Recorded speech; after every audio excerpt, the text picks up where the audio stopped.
Hello everyone, I'm back. I took last week off from recording because there was not a quiet moment or place in my house to record.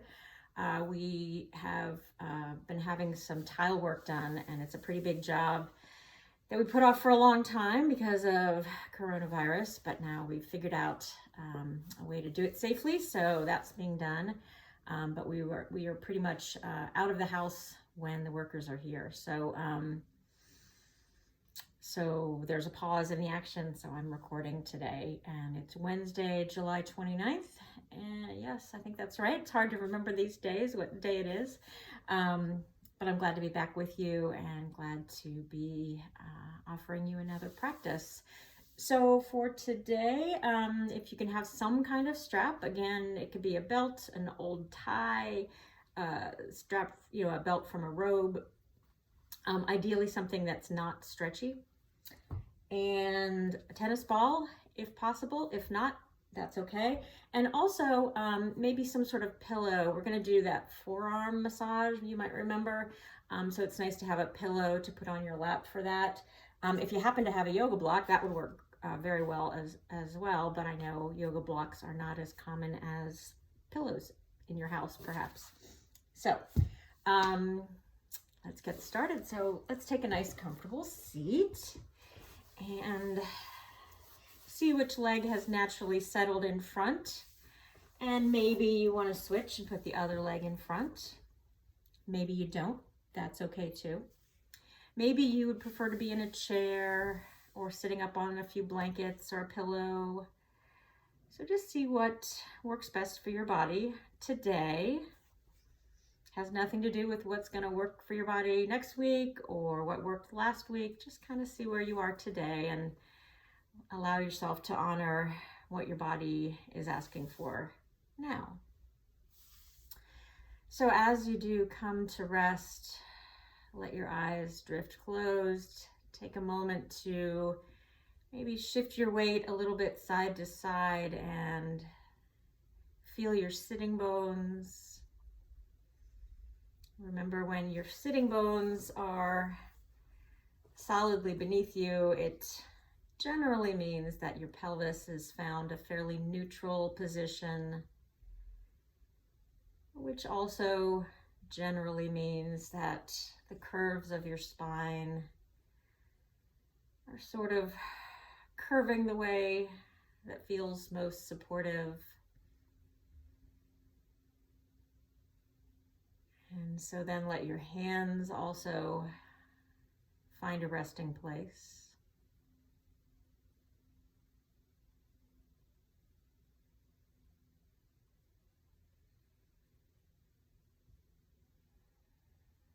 Take a moment to notice the ground beneath you or the chair beneath you. Notice that it is solid and constant, and will continue to support you for as long as you need.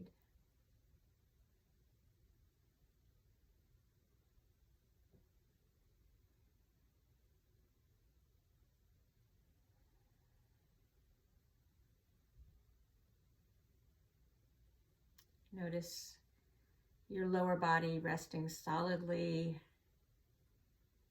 on that support, which then allows your attention to move to the breath.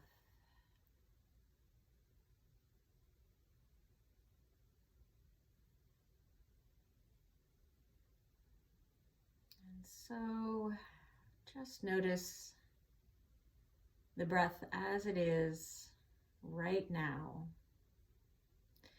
at the very start of your practice.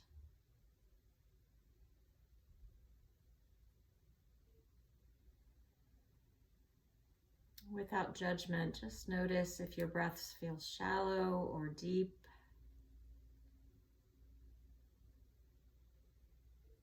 Neither one is better than the other.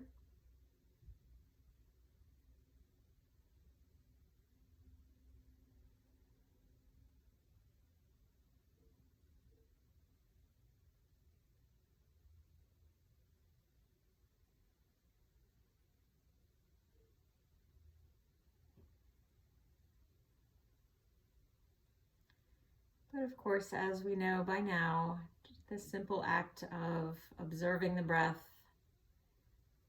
almost always tends to slow and deepen the breath.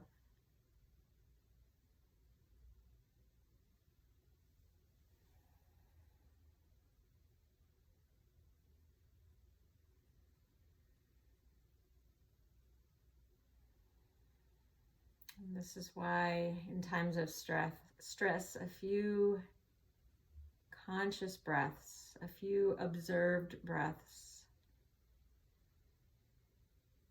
can be very calming for the nervous system.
And so as you get a little more settled, a little more familiar with your breath today,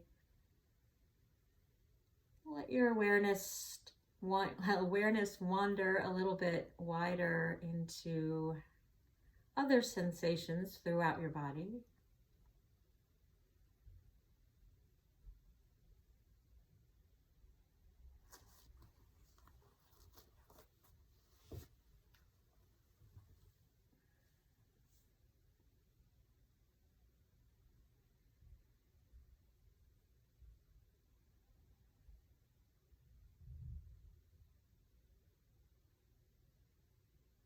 And just notice whatever wisdom your body is offering up today.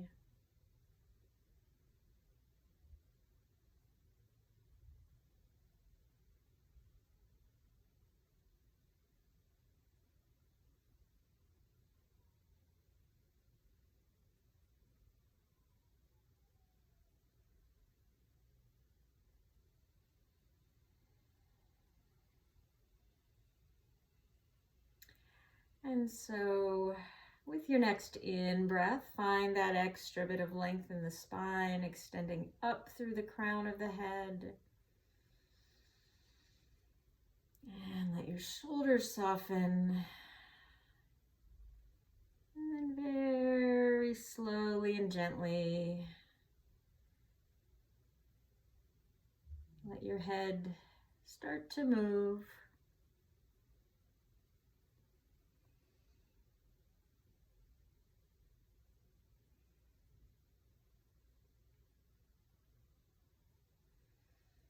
Just noticing how things feel in the neck today, and the shoulders and the upper back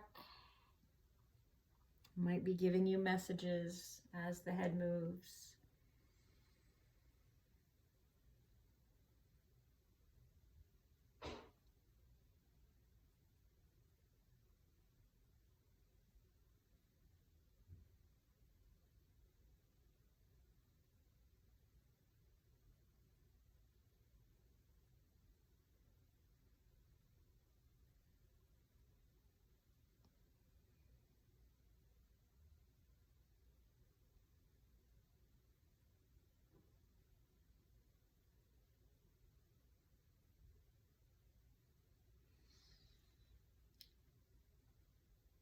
And then let's go ahead and let your head come back up to its normal position. Open your eyes, and we will, of course, roll our shoulders back.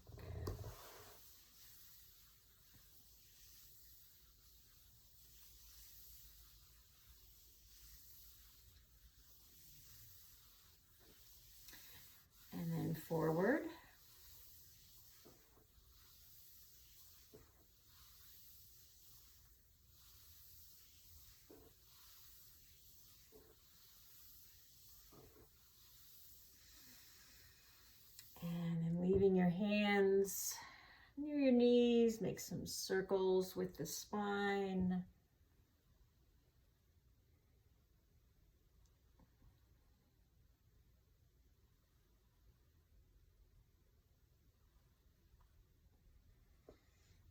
And then go the other way. Switch my legs. There we go, that's better. I think I mentioned to you guys that I was hiking a couple weeks ago and took a nice slide in the mud and did an accidental splits. So my right hip is still a little angry with me.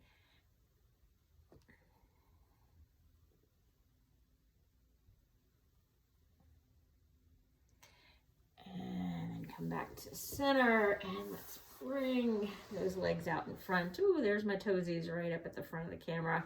I guess that's okay. I think I'll scoot back a little bit though. And actually, I'm gonna change my camera angle just a little bit here to give myself a little more space. I think I've made myself crooked now. There we go. Okay. Bear with me, guys.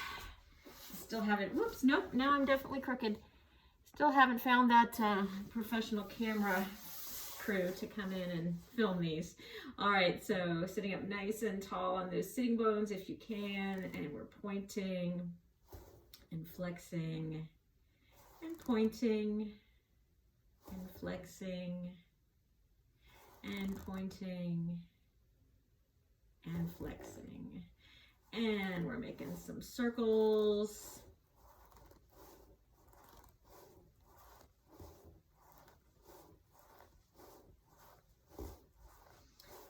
And circles the other way.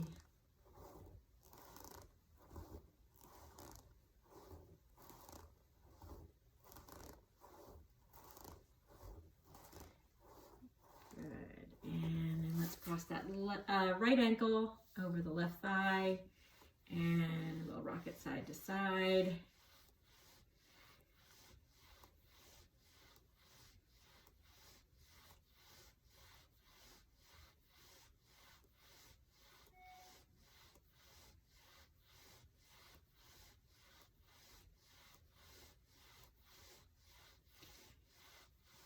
And then place that ankle down on top of that thigh, and it's just above the kneecap. So here's my kneecap and my ankle's just there. So both feet are flexed. And again, sit up tall, lengthen the spine.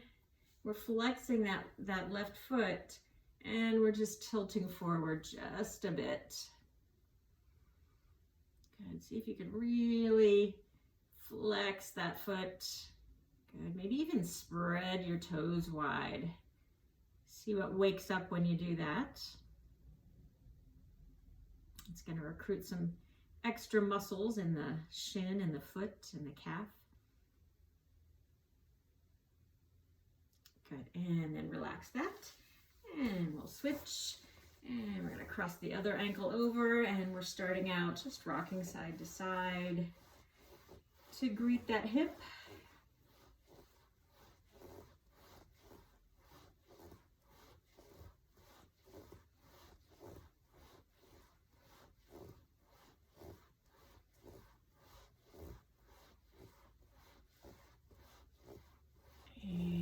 Put that ankle down.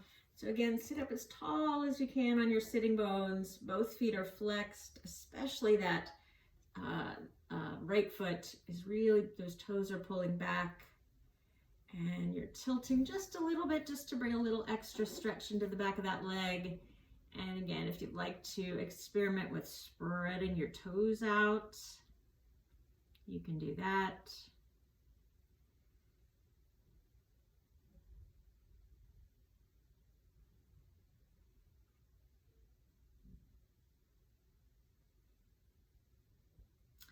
And then relax that. So uncross, and we're going to lean back on our hands. So I'm going to angle myself a little bit so you can see, although we've done this before. You're going to take your feet wider to the edges of your mat, and you're just going to let those knees start to rock side to side.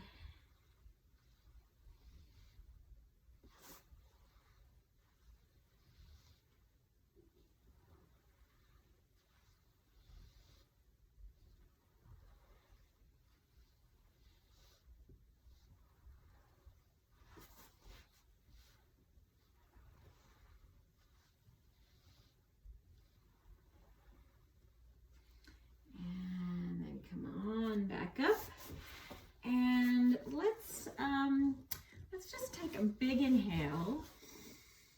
And if it's comfortable to clasp your hands overhead and turn your palms toward the ceiling, go ahead and do that.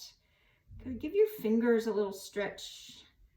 As many fingers as you can. Give them a little stretch in here. Maybe even pull your thumbs apart, away from one another.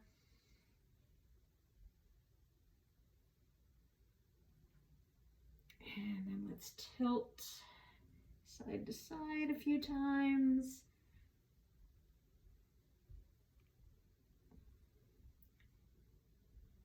And then bring your hands behind your head. Again, if that works for you. If it doesn't, you can put them on your shoulders or somewhere that works better. And we're going to tilt here. So we're just thinking about bringing one elbow toward the floor and then the other.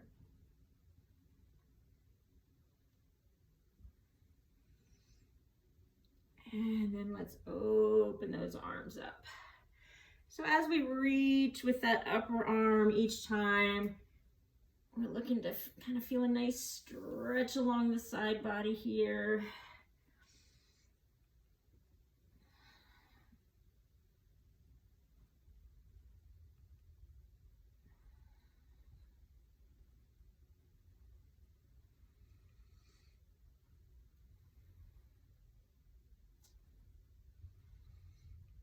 And coming back to center, and we're going to reach across and pull, and across and pull.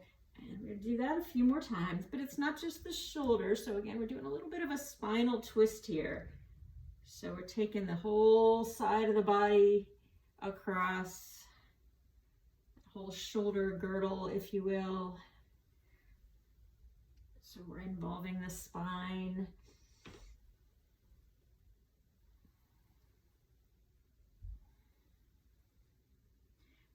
And then come back to center. And let's take those arms out to the side. So you cannot see my hands, but I'm turning my palms to face the ceiling. Good. And we're just going to rotate. So if you watch my upper arms, you'll see that rotation happening at the shoulder. It's not even so important what's happening with my hands, because I'm really focusing on rotating that upper arm bone, the humerus, in the shoulder socket, both mobilizing and strengthening.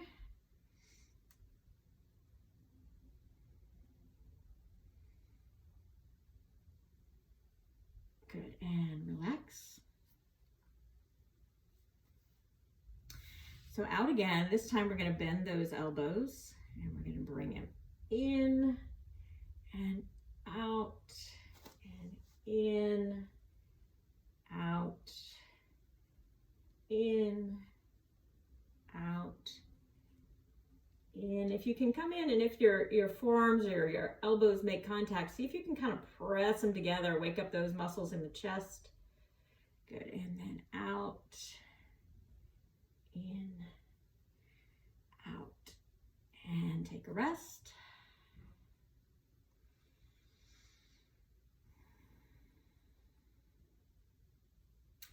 And then again, we're going to do a different variation than we usually do here. We have been doing these, but I'm liking it one at a time better.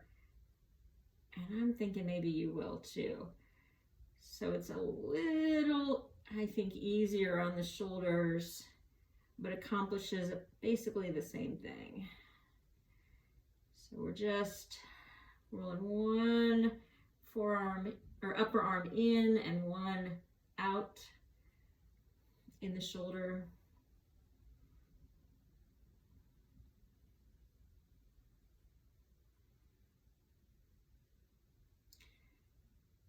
And relax.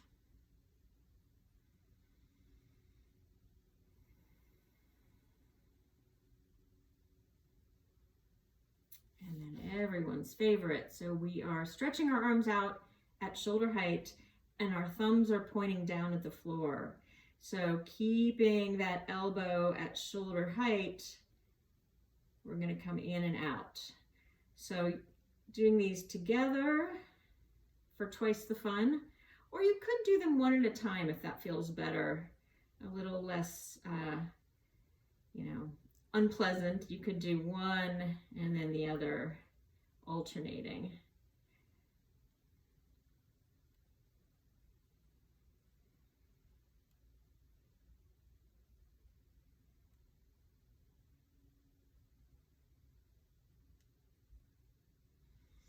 Good, and then relax. Ooh, that one always gets me. Good, so just give those shoulders a little shake to let go of any tension. You can even give them a little rub if you like. And so let's take the right arm and cross it over your body. And use the left hand to just hug that arm in a little bit closer. And breathe.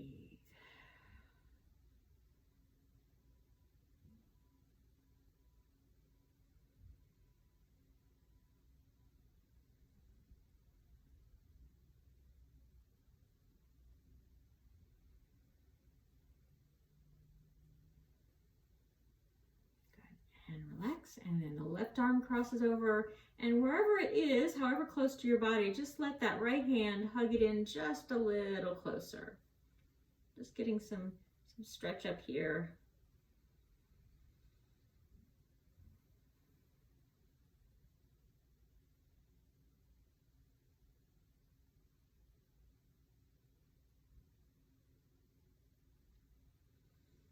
Good, and then relax that. And so reach around and clasp your hands behind your waist if that works. Remember, you can always just put the backs of your hands at your low back if that works better. And so from here, you can see as I draw the shoulder blades toward one another and the elbows toward one another, the front of the chest opens up. You can even see those little stretch lines across my shirt. Good, and then maybe your arms can straighten a little or a lot. And then again, you've established that position. So then as you breathe and the rib cage expands, you'll get even more sense of openness across the front of the chest.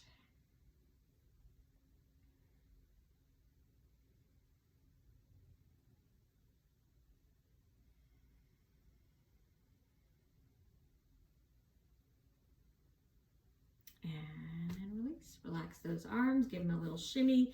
Let the blood get flowing back in there again. All right. So from here, we're gonna do our forearm massage. So this is where you wanna grab that pillow. You could fold a blanket. You could probably just bring your arm to your leg, but sometimes it's a little more comfortable to be a little higher here. So we're gonna start with the right arm, and we're gonna just let the hand kind of hang off the edge of whatever prop you're using. And you're gonna use your left forearm like like a massage tool, but almost like a rolling pin, except more of a sliding pin, right? And so you're just gonna kind of slide that arm and use some pressure as much as you want. You can also sort of use it like a violin bow here. You could go across. And you could stay in a spot and make some circles.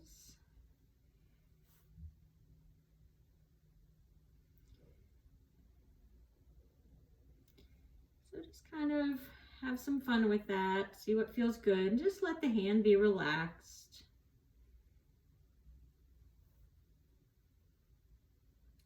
The arm that's being massaged, that right arm, is just passive. Left arm's doing all the work here.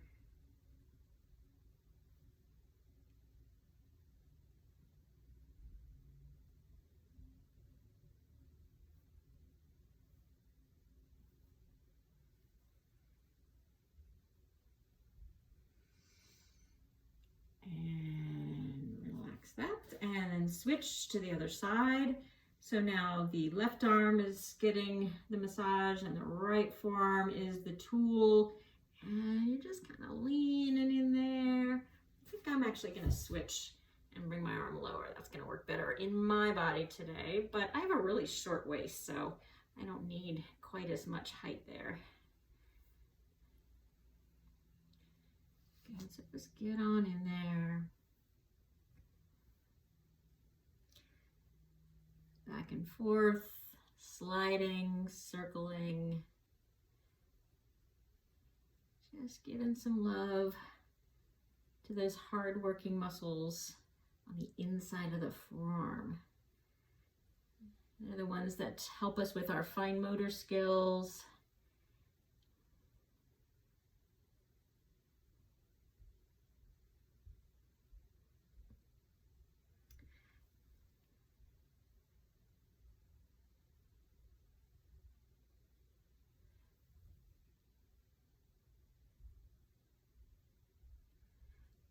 All right, and then relax that. And I'm going to stretch my legs out just for a second, give them a little shake.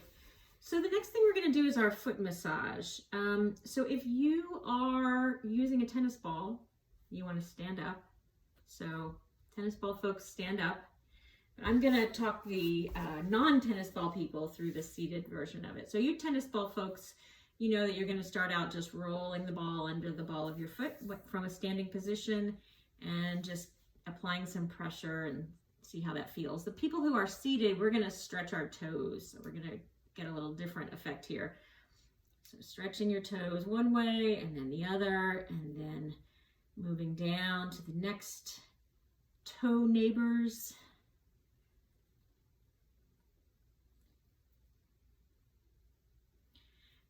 And continuing, you tennis ball folks are still just kind of checking out your foot, seeing how things feel today.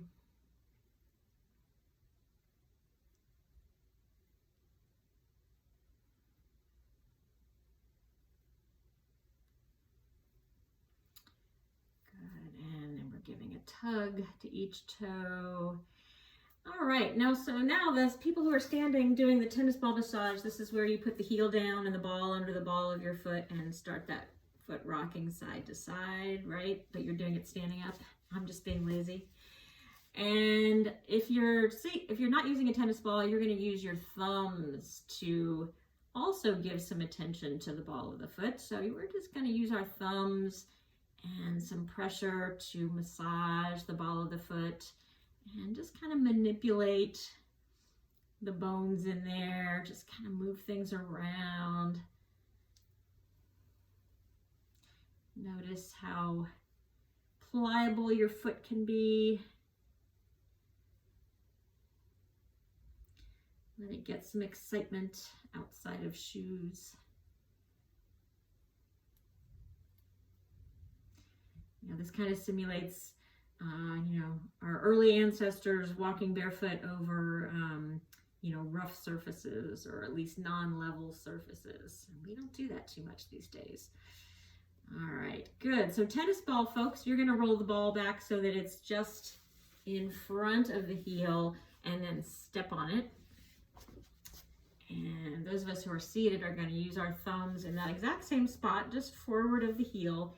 And we're gonna use both thumbs and we're gonna apply some pressure there. Kind of press and release and move it around.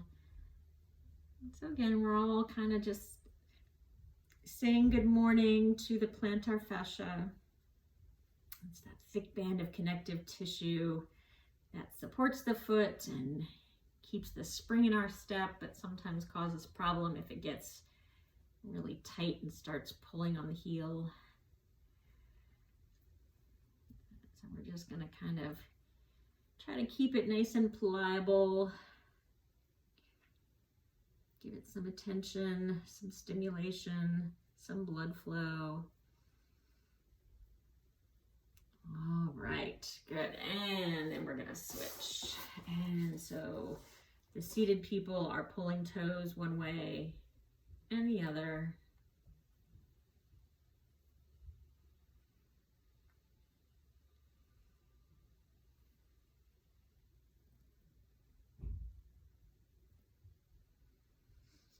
Working your way down, down, down the row of toes.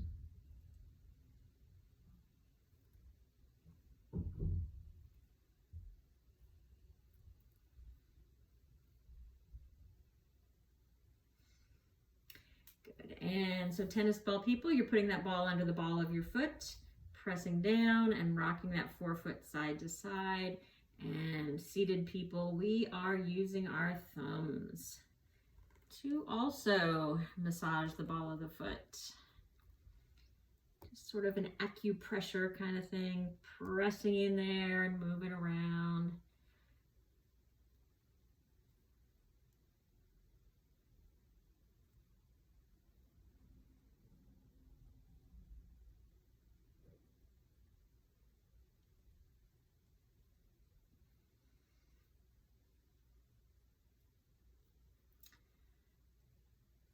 And then the tennis ball folks are putting the tennis ball just in front of the heel, right about there, and stepping on it with as much weight as your foot will tolerate. And the seated people, we are pressing our thumbs into that exact same spot with as much pressure as our foot will tolerate. Maybe as much pressure as our foot will willingly accept. Tolerate sounds a little too far on the edge. We're not trying to hurt ourselves. We're just trying to stimulate some nice movement in here.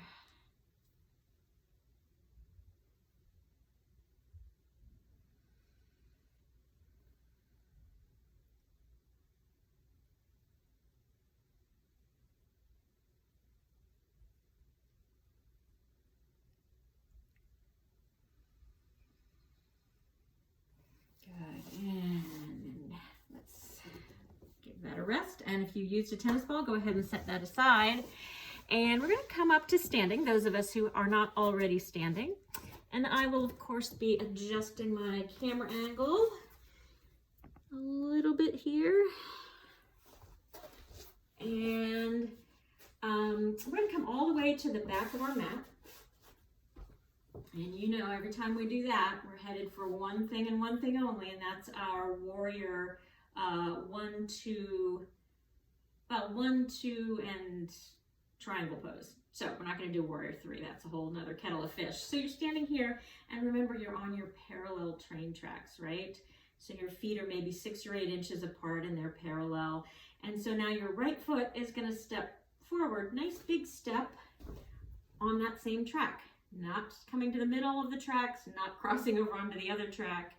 And that left foot's probably going to want to turn out a little bit. So maybe just a 45-degree angle kind of thing.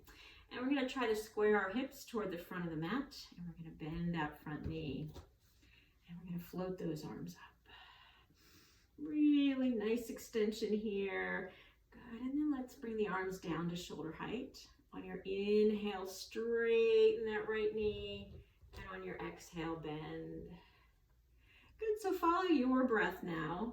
And if you find, as I am, that your foot wants to slide farther forward or farther back for your comfort, you can do that. My foot wants to go a little farther forward. That's going to make my knee happier.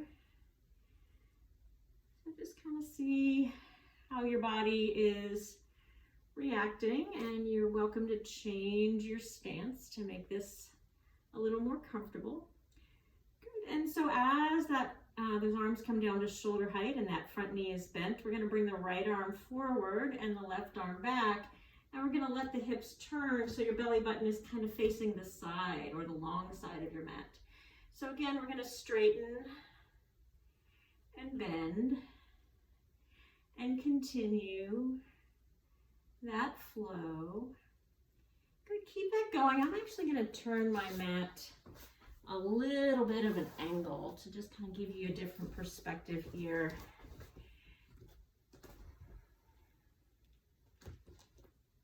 Whoa, whoa, that was good. I threw myself off completely. That was not a joke. I started to lose my balance there. Good. Inhale and exhale. Inhale, exhale. Good, so this is warrior 2. And from here, we're going to come to extended side angle. So maybe your elbow will easily find your thigh, but if it doesn't, bring your hand to your thigh. And you're going to bring that top arm, that left arm up next to your ear or somewhere in that general vicinity. And we're stretching long through those fingertips.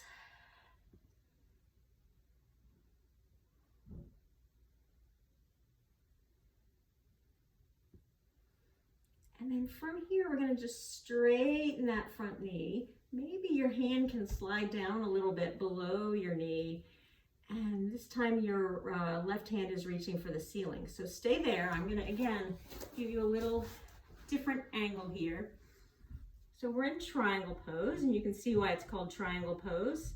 There's a couple of triangles I've created with my body.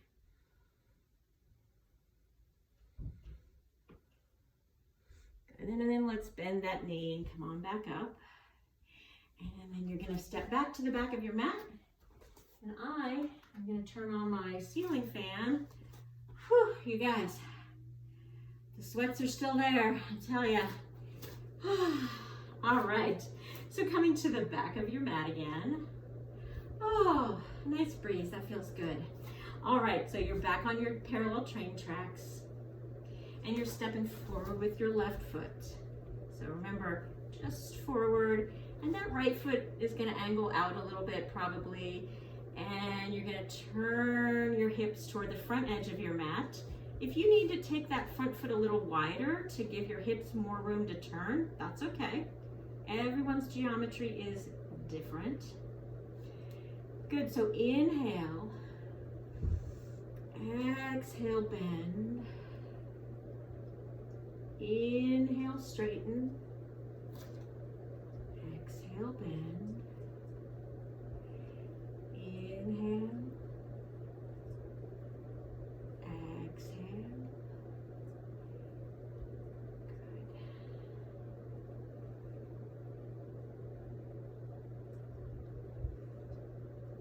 Good. And the next time we come down, the left arm comes forward, the right arm sweeps back, and we're turning so that our belly buttons are facing toward the long side of the mat. And that back foot, that right foot may want to turn out even more at this point. Mine does. So if yours does, go ahead and let it.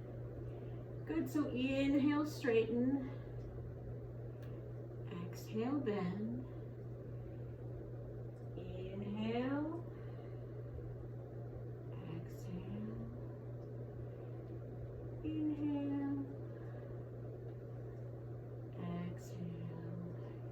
Good, keep that going. I'm gonna again change my angle to give you a different view as we do the rest. Good. And then from here, hand to side, arm up, or maybe elbow to thigh. If that feels terrible, don't do it. Come back up a little bit. Because mostly what we want is that long stretch along the whole right side of the body, from hand to heel.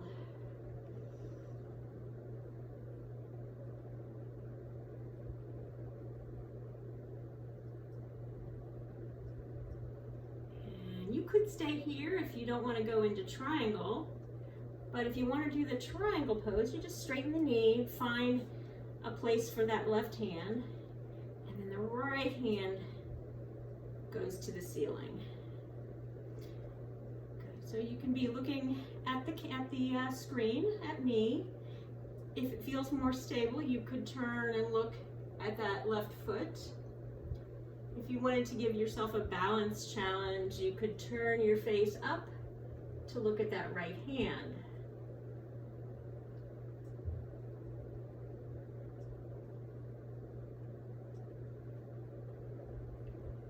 And then to come out of this, bring the hand down, bend that left knee, root through that foot, and come all the way up.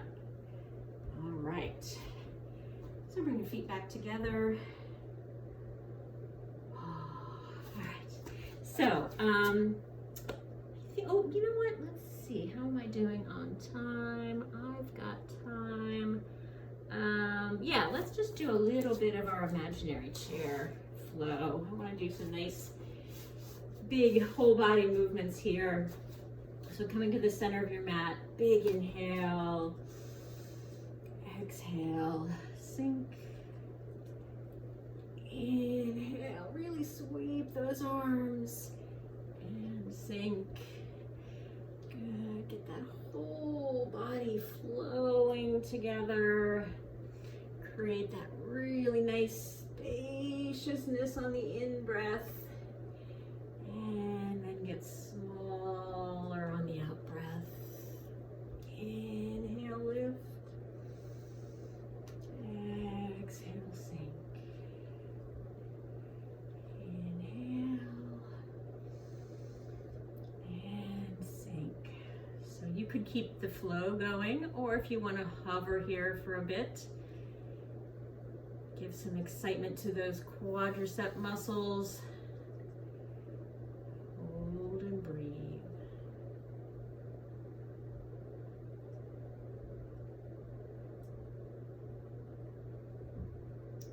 And then come on back up. And let's just give a few kicks here. And we're going to come down to our mats again. So we're not going to come back up until after Shavasana, until we're done with our practice. So have any props that you want for Shavasana, have those handy nearby. And this is when we're going to use our strap. So I think I keep trying to look at my watch, which I took off. Let's see, I've got about 7.5 minutes. Yeah, let's do just one other thing before we do our stretch there. So we're going to lie down. Have your strap nearby, but for now we're going to let our heads relax and our bodies relax, and have your knees bent.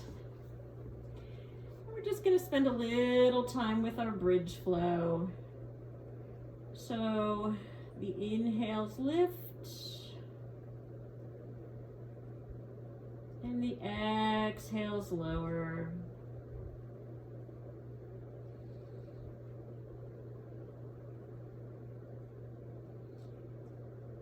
Just a little extra strengthening for the lower body. We did some strengthening for those quadriceps. This is sort of targeting the backside, the glutes, and those hamstring muscles.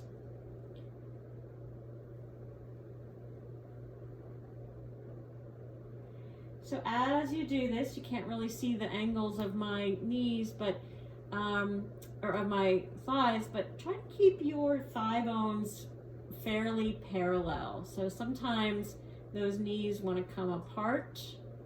See if you can resist that. Just kind of think about having your knees pointing straight out over your toes.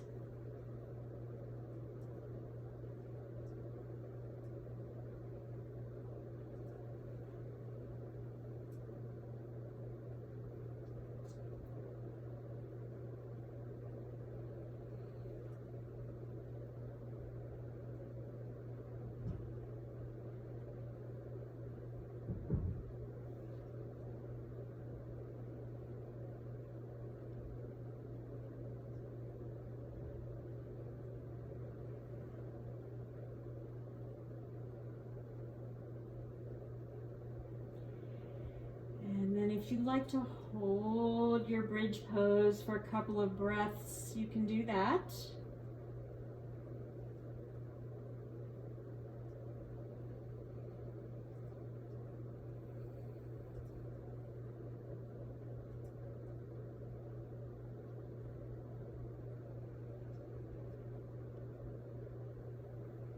Remember, if you're holding your bridge pose, that doesn't mean you're holding your breath. So let your jaw and your throat be relaxed.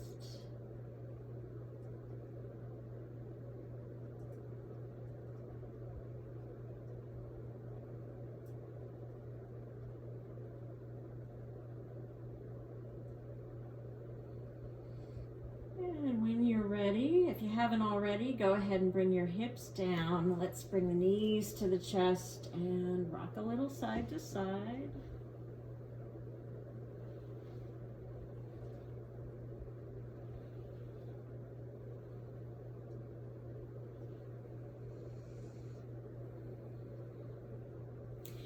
And then bring your left foot down to your mat. Grab that strap, put it on the ball of your right foot. Stretch that right foot up. And gently pull down on the ball of the right foot. Just stay there and breathe.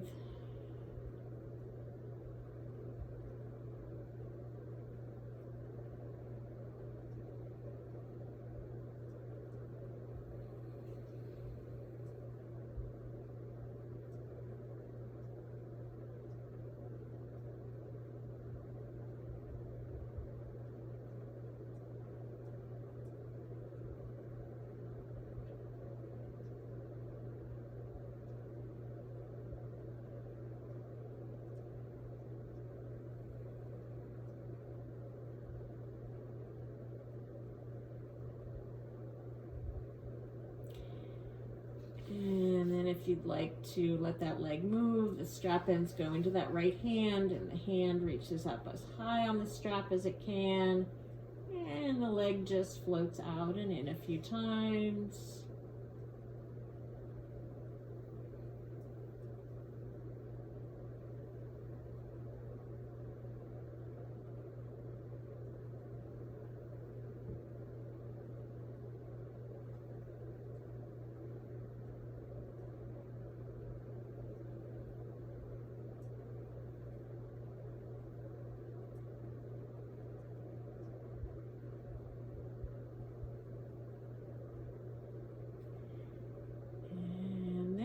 Can just switch that right over. If you want to be tricky about it, you can just slide that left foot up there and get the strap solidly on the ball of that foot. Bring the right foot down and stretch that left leg up. So your head is heavy and relaxed on your mat, and your hands are gripping high on the strap, and then the arms and shoulders relax. And that creates a gentle downward pressure on the ball of the foot. And we're just going to breathe and relax and let our central nervous system get comfortable with the idea of this stretch.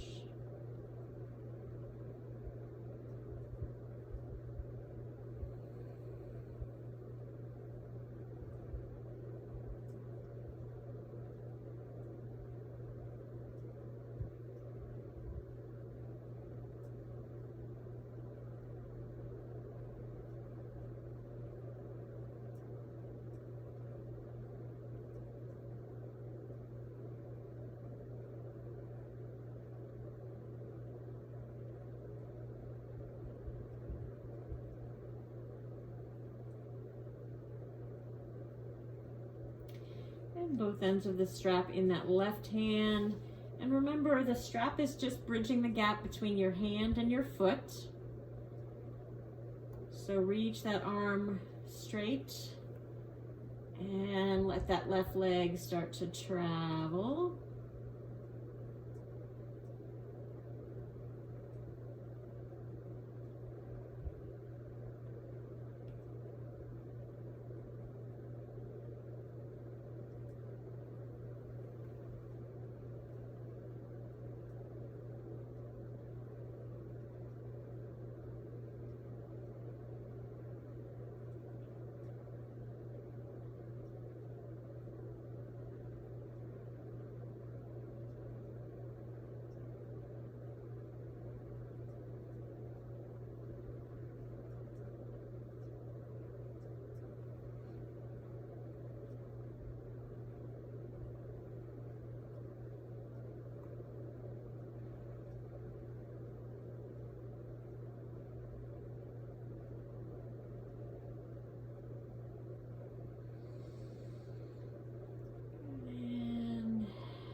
Comes back up, and that knee, set your strap aside. Let's bring both knees in again, and let's finish with the soles of the feet together, holding on to your shins or your ankles or your feet, whichever feels best.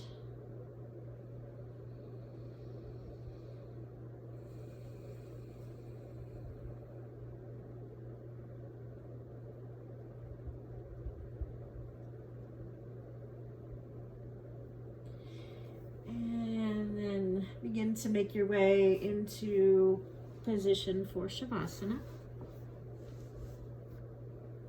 Whatever position seems appealing. If you want to put your legs up on a chair or on some pillows or on the wall, you could do that. You could lie on a bed or a couch. That might feel nice. Or you can just sink into a more traditional Shavasana, lying flat on your mat.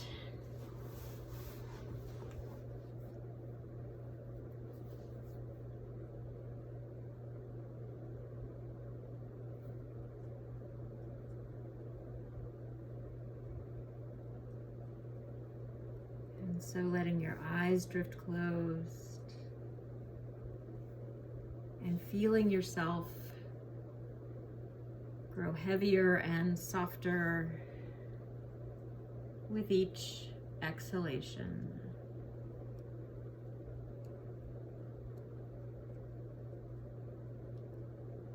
Nowhere to go and nothing to do.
Slowly and gently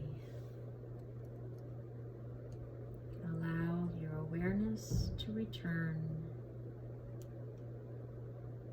to your breath, your body, and the space around you.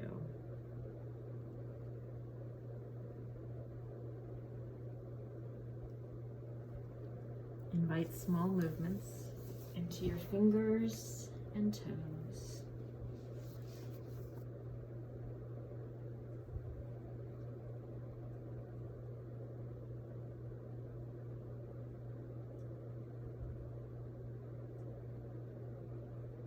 And when you're ready, bend your knees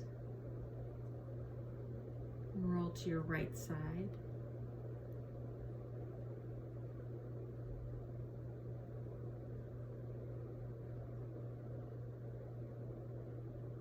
Just rest there for a few more breaths.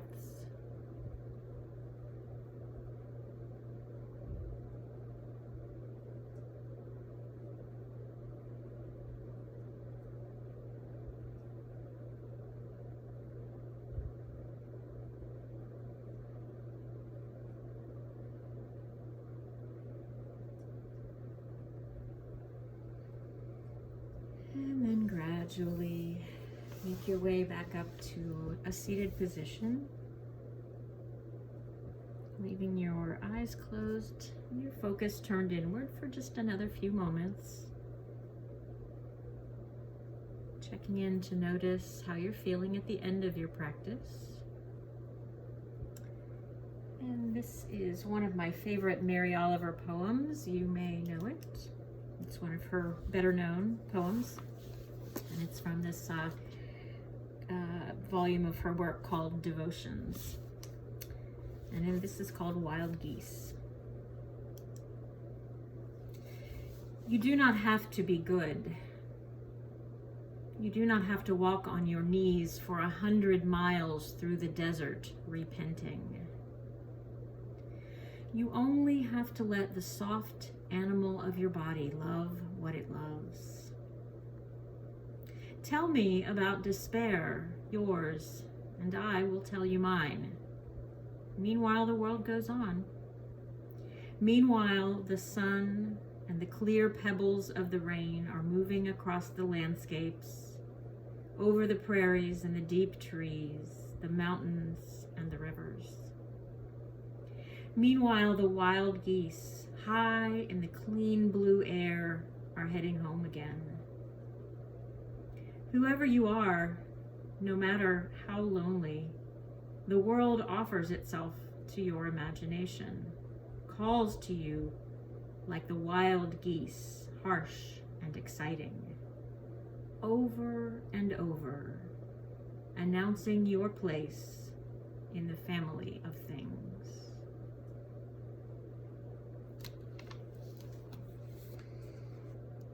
So we'll close our practice by joining our hands together in front of our hearts in a gesture of offering and of peace.